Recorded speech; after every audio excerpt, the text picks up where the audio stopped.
Peace be upon you. So in the Quran, God has documented the history of 5 distinct communities that were each annihilated by one single event when they rejected the 3 M's. What are these 3 M's that these communities rejected? They rejected their messenger, they rejected the message he was sent with, and they rejected the miracle that authenticated him as a messenger and his message. And because of this, they were each annihilated. These 5 messengers that were sent to these 5 communities are Noah, Hud, Salih, Lot, and Shuaib. And they are mentioned in this specific order 3 times in the Quran in surahs 7, 11, and 26. And each time we see the same history repeating itself. Their messenger went to them, he proclaimed his messengership, he provided a message from God, and he produced a miracle to authenticate that he is a messenger of God and the message he's brought with is from God. And in all 5 instances, these communities, their people rejected the miracle, the message, and the messenger. And because of that, there was no hope for these people and God annihilated them because the only value they left in this world was for a lesson for future generations to learn from. And we learn in the Quran that the death of any disbeliever who ends up spending all of eternity in hell in the hereafter is that of annihilation. In Surah 6 verse 6 it says, "Have they not seen how many generations before them we have annihilated?" In Surah 10 verse 13 it says, "Many a generation we have annihilated before you when they transgressed.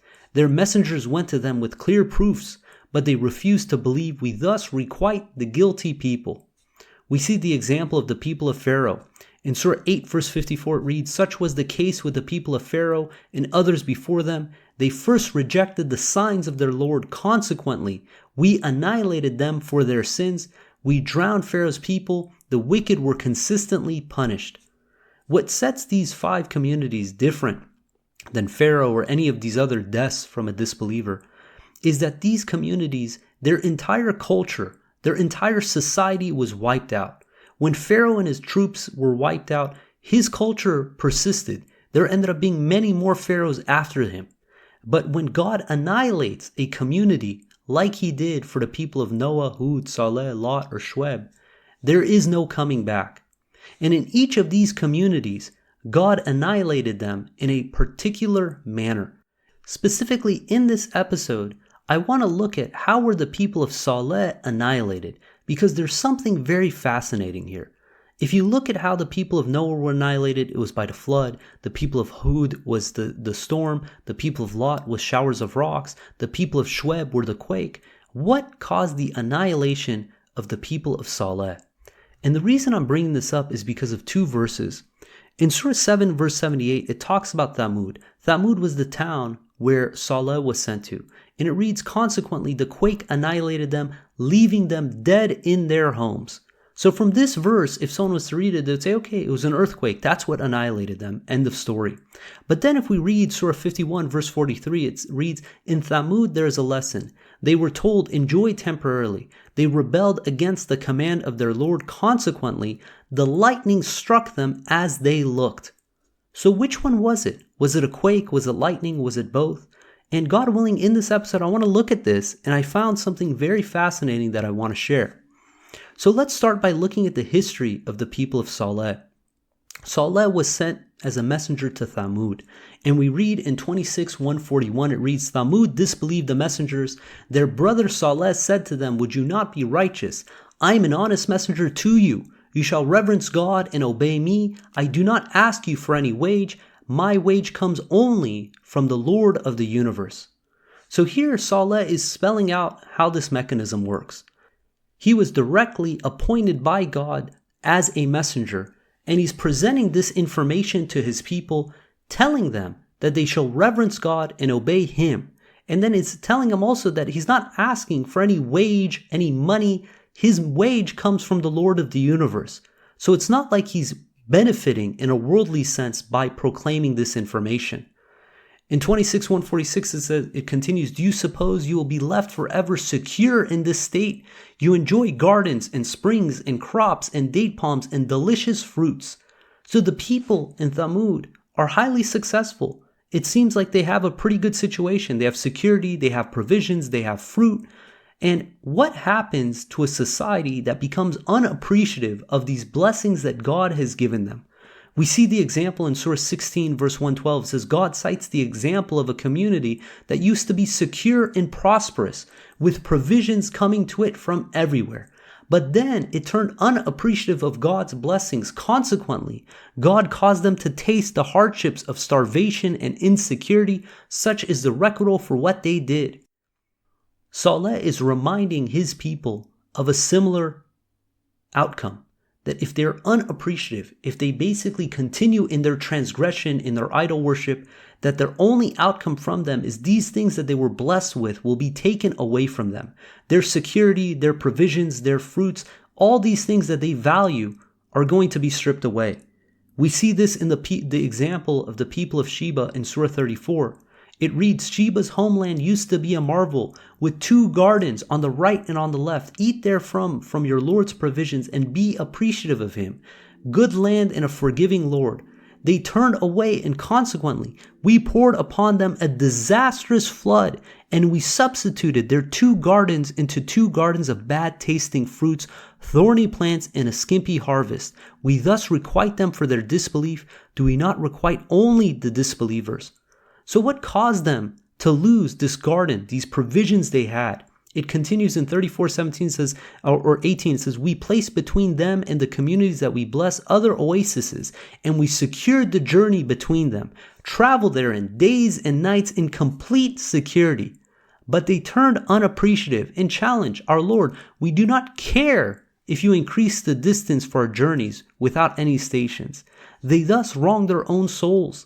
Consequently, we made them history and scattered them into small communities throughout the land. This should provide lessons for those who are steadfast, appreciative.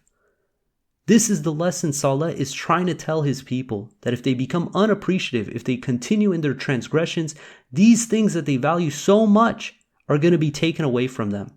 But they have way more than simply security and provisions. It continues in 26:149, says, you carve out of the mountains luxurious mansions. You shall reverence God and obey me. Do not obey the transgressors who commit evil, not good works.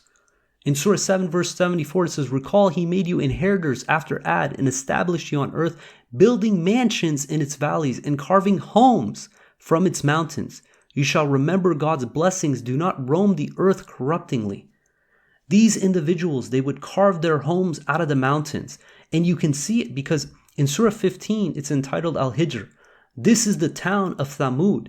And this still exists today. In 29:38, it says, similarly, Ad and Thamud were annihilated. This is made manifest to you through their ruins. The devil had adorned their works in their eyes and had diverted them from the path, even though they had eyes.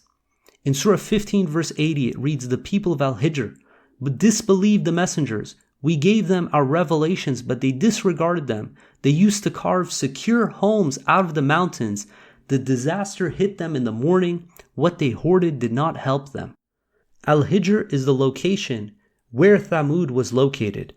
And we can see that if you go on Wikipedia and look up Al-Hijr, another name for Al-Hijr is Madin Saleh, which means the city of Saleh.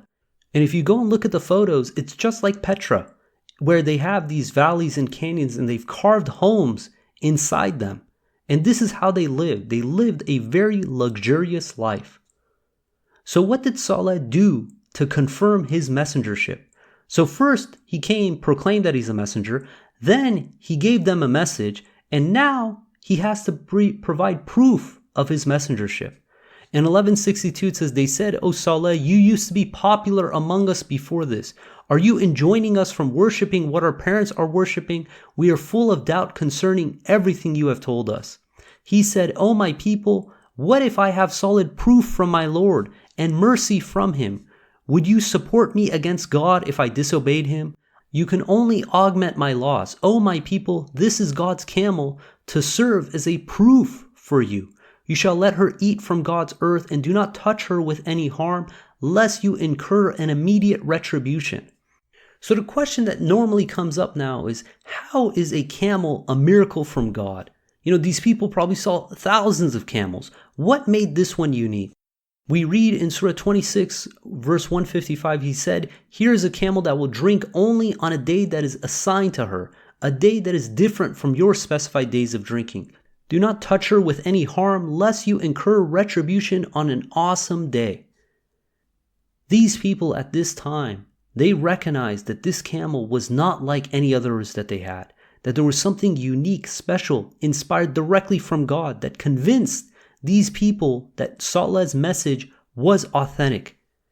And we see that each miracle that is given to each messenger is specific for their time and place. These people would see a miracle, that of a camel, something that we can't comprehend, that if this was given to our generation, it would have no relevancy for us. But similarly, if you take any of the miracles for their time and place and present it to some other generation, it wouldn't have any bearing. For instance, Moses, when he came, magic was big. This is something that experienced magicians were known. And here comes Moses with a staff that can swallow what the magicians fabricate. And this caused the magicians to fall prostrate because they recognized that this could not happen by a human being. Now, if Moses was to live now, or his miracle was to exist now, and someone says, "Look, I'm a messenger of God, I have this staff, it turns into a serpent, it could swallow what other people fabricate," it wouldn't cut it. People would say, "Look, I saw David Blaine freeze himself in ice. This is clearly just some magic trick." We would need something significantly more. Today we live in the information age. Our miracle is the mathematical structure of the Quran via cryptographic message for our generation. If we took this and we presented to the people of Salih, they would look at these numbers and it would have no relevancy to them. It would have no meaning to them. Or if you present to them the Quran in a different language, it would have no relevancy to them. But you take the Quran and you present it to the people of Saudi Arabia at the time of Muhammad, and they recognize that this is far beyond any human-made poetry, that the words of this book are beyond human capability. So each miracle is specific for its time and place for those people. Another lesson we see from Salih when he delivered a message is in Surah 27 verse 47. They said, "We consider you a bad omen for us, you and those who joined you." He said, "Your omen is fully controlled by God. Indeed, you are deviant people." This is the response that we see when the messengers present their proof. The individuals, the arrogant leaders at that time, they say they considered a bad omen. We see the same example in Surah 36. And the response is, your omen is dependent on your actions. If you become reverent and believe, then the omen is good. But if you turn arrogant and turn away, then it's at your own detriment. Ultimately, God provides these for the believers to benefit from. But if the human being chooses to disregard the message, they're doing it at their own detriment. And what's fascinating is the arrogant leaders started sensing that the people were believing. In Surah 775 says, "The arrogant leaders among his people said to the common people who believed, 'How do you know that Salih is sent by his Lord?' They said, 'The message he has brought has made us believers.'" Notice that it wasn't the camel that made them believers. In the case of Salih, the message was what caused these people to believe. And this is in contrast to Moses and the magicians. When the magicians saw the miracles that Moses presented, they fell prostrate and they recognized that that could not have been done by someone of this world, that could have only been manifested by the Lord of the universe. But in the case of Salih, all that the miracle did of the camel was instill reverence for God, and it allowed people to open up their hearts to the message. And how did the people respond? After all this blessing that they've received, God has sent them personally a messenger to correct their actions.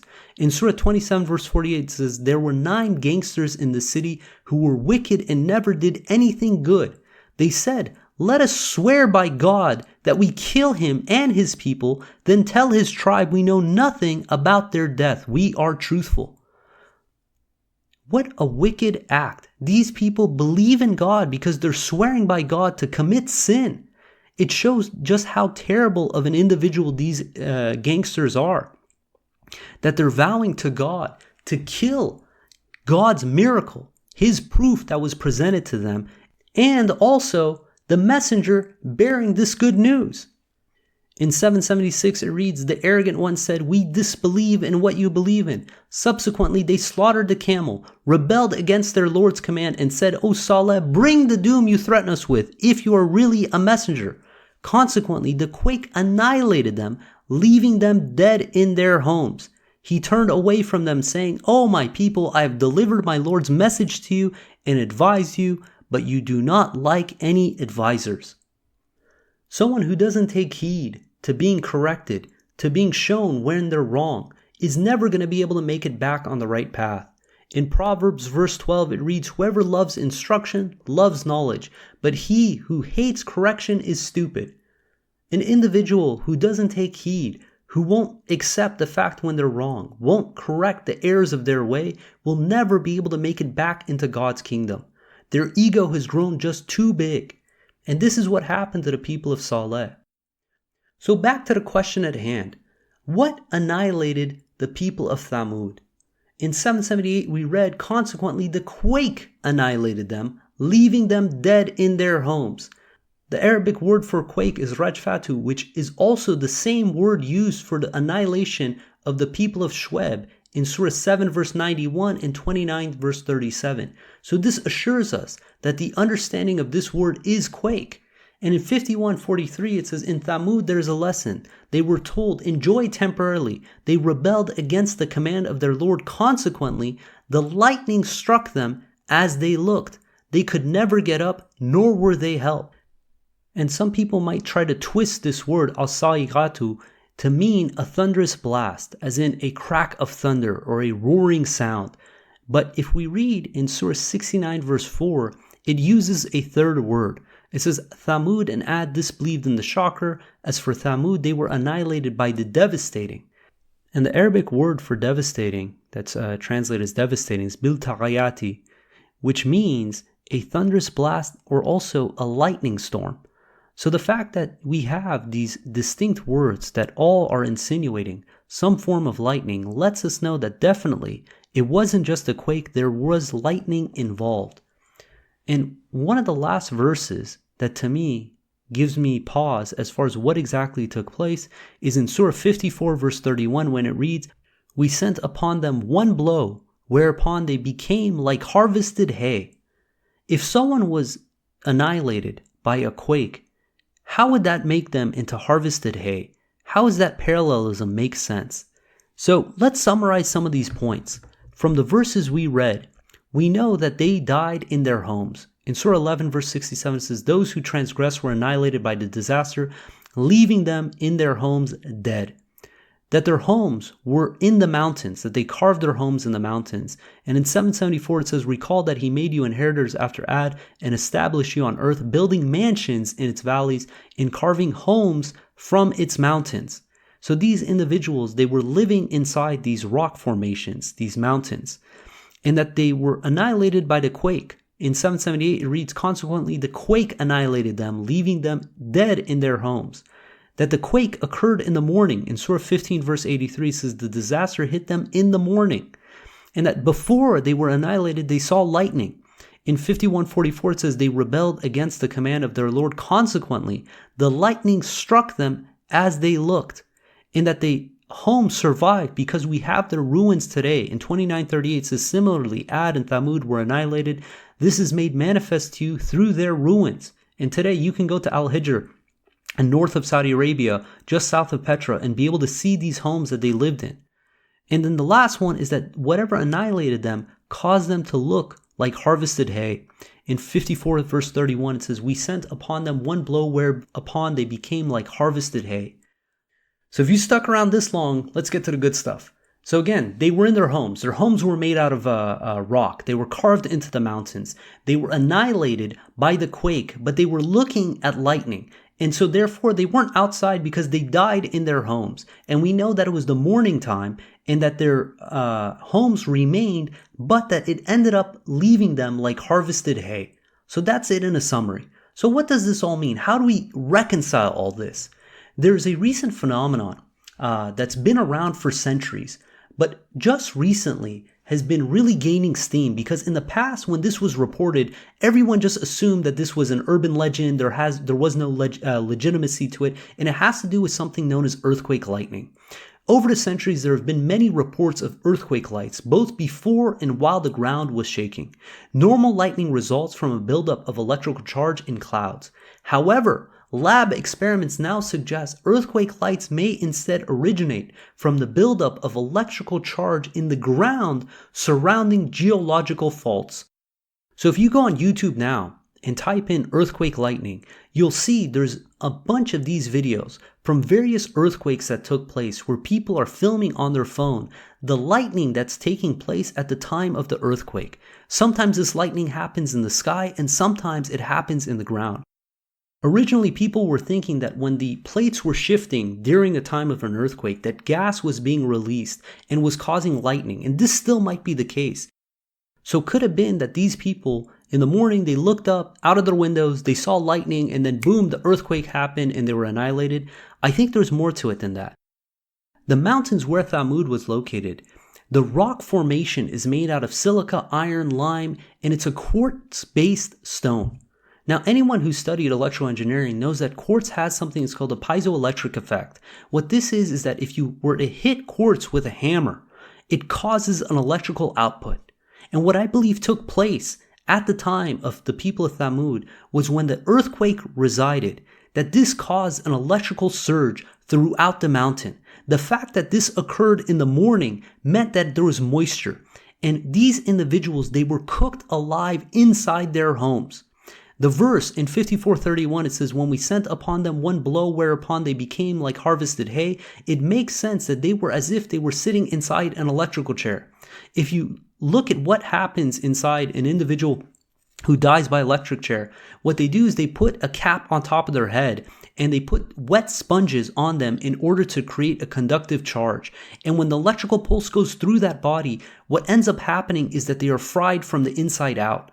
That electrical energy is converted into thermal energy and they are literally incinerated. And it makes sense why God would have called these people like harvested hay, is because when the quake took place, they probably saw the electrical charge. It caught their eye. But what they didn't realize was within a moment that they were going to be electrocuted and fried, completely dried out as if they were harvested hay. Now, what else is interesting is the Arabic that's used for like harvested hay is kahashimi la muhtaziri, which means harvested hay but used by a fence builder, someone who builds in an enclosure. These individuals were being fried inside their homes by high amounts of electrical current. The human body is 70% water, and it serves as a conductor. The fact that it was morning and there was probably dew among the mountain means that the conductivity of their homes was particularly high. And when the electricity came through, they were fried. And when an individual is electrocuted in those states, their skin burns off, their fat is melted, and all that's left was the dried out tissue of a remnants of a human being.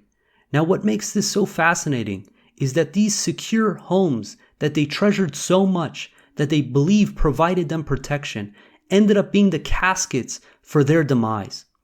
And the lesson from all this is that if we're not appreciative of the things that God has given us, God is going to transform those gifts, those blessings, into the sources of our destruction. God willing, we can reflect on these verses and remember that everything that is said in the Quran, it has significance. There's meaning there. Anytime we think we found a discrepancy, God assures us that if we just dig deeper, we'll find something that's absolutely fascinating. God willing, we're going to end there. If you guys got comments or questions, please hit us up at qurantalk@gmail.com. And until next time, peace and God bless.